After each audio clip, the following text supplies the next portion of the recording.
Hello everybody, Mark here from Pyntek. Today what I'm going to show you guys is my compact holster for the new G3C, the compact model, with an Armalaser TR23. Now this is my mold gun stripped down. One thing to know is the G3, the new generation, is a little bit longer, I think like a 1/4 inch, and a little bit wider. It's got these front serrations on it than the G2 and the PT111, 140 models. So the prior generations, those Kydex holsters are not going to work. You're going to need a new Kydex holster. So if you're upgrading your gun, or if you're just in the market for a holster, you're going to need a G3C specific holster, or generation 3. All right, that out of the way. My compact holster is an inside the waistband concealed carry holster.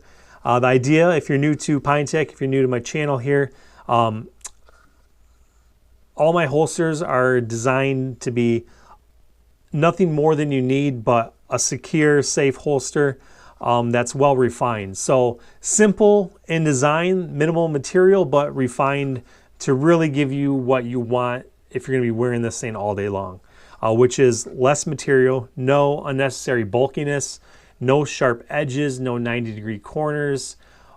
This thing's going to be inside your waistband. It needs to be comfortable. And so how we do that is just rounded corners and edge work. Edge work. I hand sand, I wax. The edging on most of my holsters is what takes me the longest. So, and then I like to design and shape my holsters to the gun, just a little bit of curvature. You're not just slapping the sand on a belt sander and making a bunch of straight edges just because it's quicker. So, again, want to have a nice holster that's functional, that works, that's safe, but also that, a little bit of eye candy, a little bit of curves. And then the refinedness and the edge work. So I'm going to zoom in. Actually, you know what? We'll slide this in and out. So what the features, I guess you want to have features on a holster. You got a 1.5 inch belt clip. I can make larger clips, 1 3/4 on request. You got some rubber washers underneath there to help alleviate tension from taking this on and off all day long.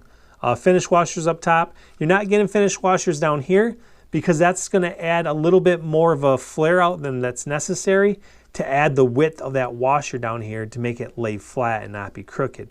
So to save 1/8 of an inch, like I said, I'm trying to make this holster the most comfortable holster as possible, and that little bit of size is going to do that. So adjustable retention, you can adjust the retention so you can have it slide right in. This right now currently set, nice little pop. And again, that pop, that retention's coming from right here, the trigger guard, little indentation behind that laser guard, but not too crazy where it's going to really mess with it passing through. And you can adjust that too. If you want it to pull a little harder, tighten these down. You want it to drop right in and pull right out with the ease of a hand, then loosen those up. That's up to you. Adjustable retention. All right, and we're going to do a little slow pass by of how this gun's going to sit in the holster. As you can see, I enclose the end of the gun, the muzzle, just a little bit. Down here, flare it out past the laser so you can have those 2 adjustable retention points. And then other than that, you're not going to have any overhanging Kydex. Down by the trigger guard, very important area down here for dry fire, for range use. You don't want Kydex down here because it's going to scrape your finger and that's going to cause irritation. So that's an area to pay attention to with any holster that you ever purchase. And then along the back of the slide, ideally you want the Kydex to cover as much of the back slide as possible without extending beyond it. Because when you extend beyond it, it creates like this little area that can like stick into you, or creates a pinch point with all your all your skin and all that stuff. So again, you don't want to, if you see a holster that has a lot of extending Kydex, that can cause a lot of irritation. So again, this is my Kydex holster. I can make any of my holsters for this particular setup. So if you have a G3C and you want an outside the waistband holster, I've got several options as well. I also have other inside the waistband options as well too. So like my channel here on Pyntek, go to www.pyntek.com, check out my website, give me a thumbs up. I appreciate the watch. Thank you.